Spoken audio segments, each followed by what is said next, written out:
बहुत बहुत स्वागत है आपका। Thank you very much for coming to the session. तो आज की प्रैक्टिस हम शुरू करते हैं। देखिए, आज के सेशन में हम बोलेंगे नेचुरल इंग्लिश। एक इंसिडेंट्स को किस तरीके से एक्सप्लेन किया जाता है। जैसे कोई हम बात बताते हैं, कोई घटना कि मैं बाजार गया था, वहां पे ये सब हुआ, उससे मेरी बात हुई थी, तो उससे मेरी क्या बातचीत हुई।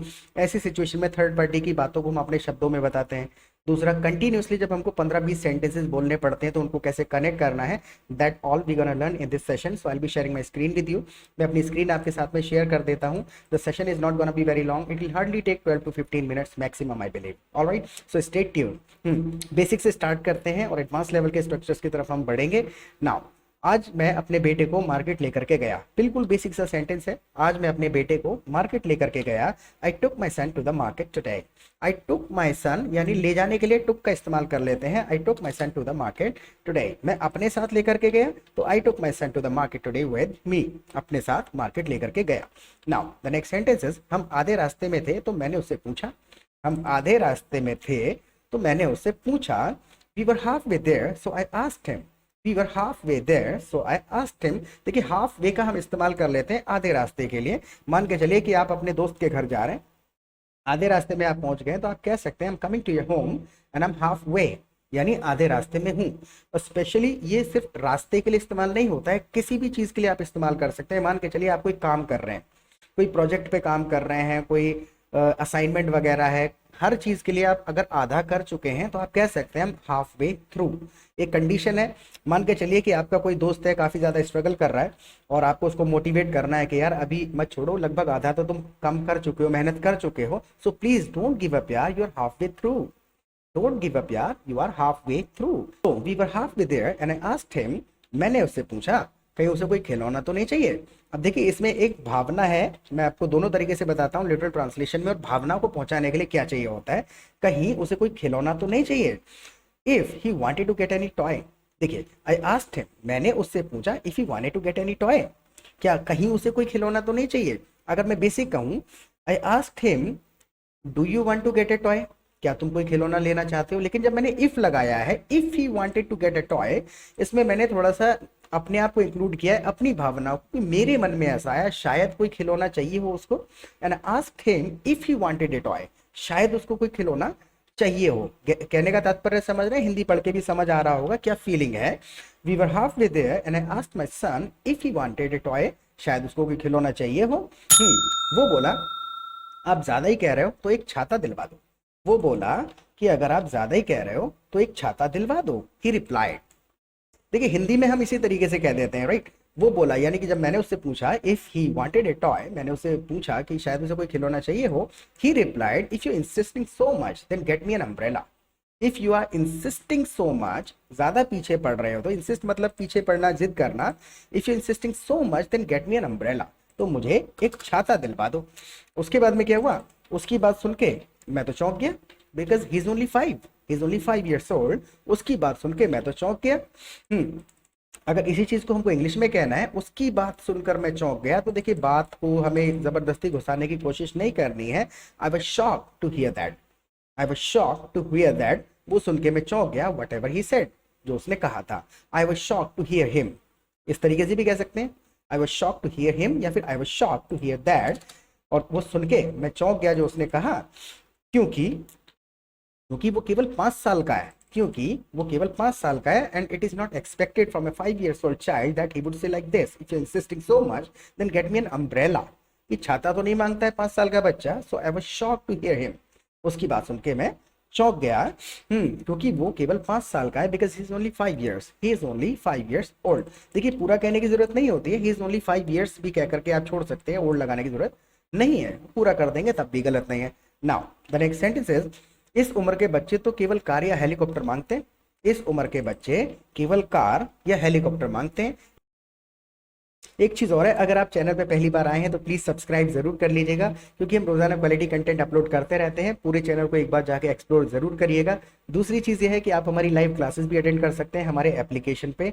देखिए, एक चीज मैं आपको बताता हूँ, ट्रांसलेशन बुक्स को पढ़ के सिचुएशनल इंग्लिश नहीं सीखी जा सकती, क्योंकि बुक पढ़ रहे हैं, शब्दों का ट्रांसलेशन तो आप सीख लेंगे, लेकिन अगर आपको एग्जैक्टली भावनाओं को एक्सप्रेस करना सीखना है तो आपको सिचुएशनल इंग्लिश को सुनना पड़ेगा, माहौल में समय बिताना पड़ेगा, तब आपको पता चलेगा कौन सी चीज पे एम्फेसाइज करने के लिए सेंटेंस को किस तरीके से स्ट्रक्चर करना है।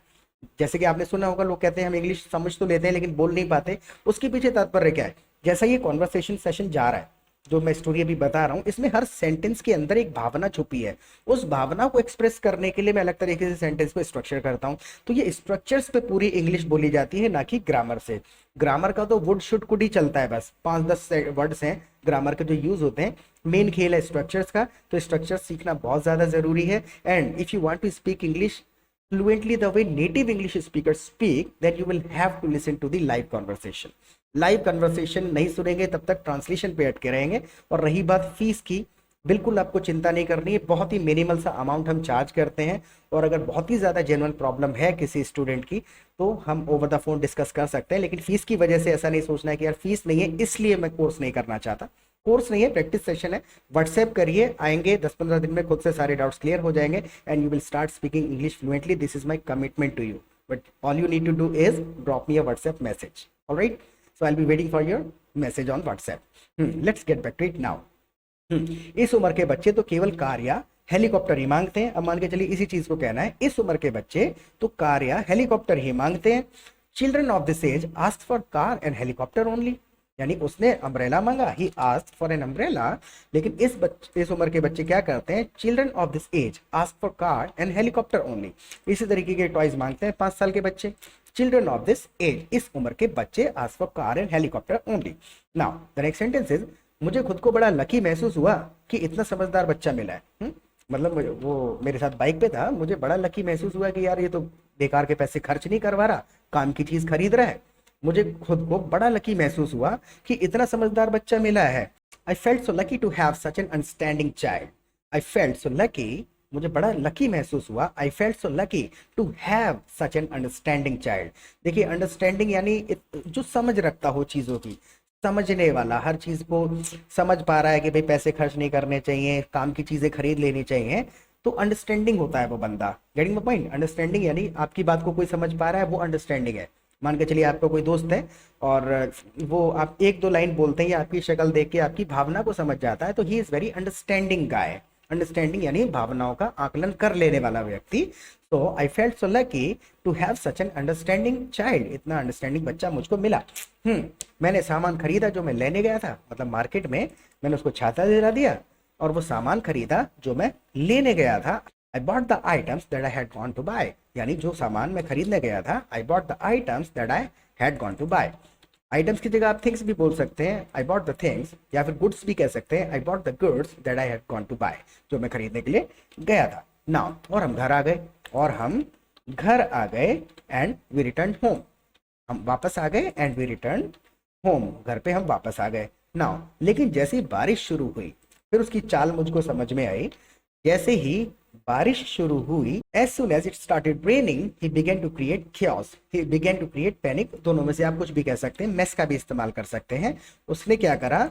घर को सर पर उठा लिया, घर को सर पर उठा लिया। ये अपने आप में एक फ्रेज है। अगर आपको ऐसी ही कोई लाइन बोलनी है कि उसने, बच्चे ने घर को सर पे उठा लिया, he turned the house upside down, he turned the house upside down, यानी घर को उल्टा पुल्टा कर दिया। जब भी कोई शैतानी कर रहा है, सामान फेंक रहा है, रो रहा है, शोर शराबा कर रहा है, जैसे हम कहते हैं ना घर सर पे उठा लेते हैं, ईडियम जो है एक।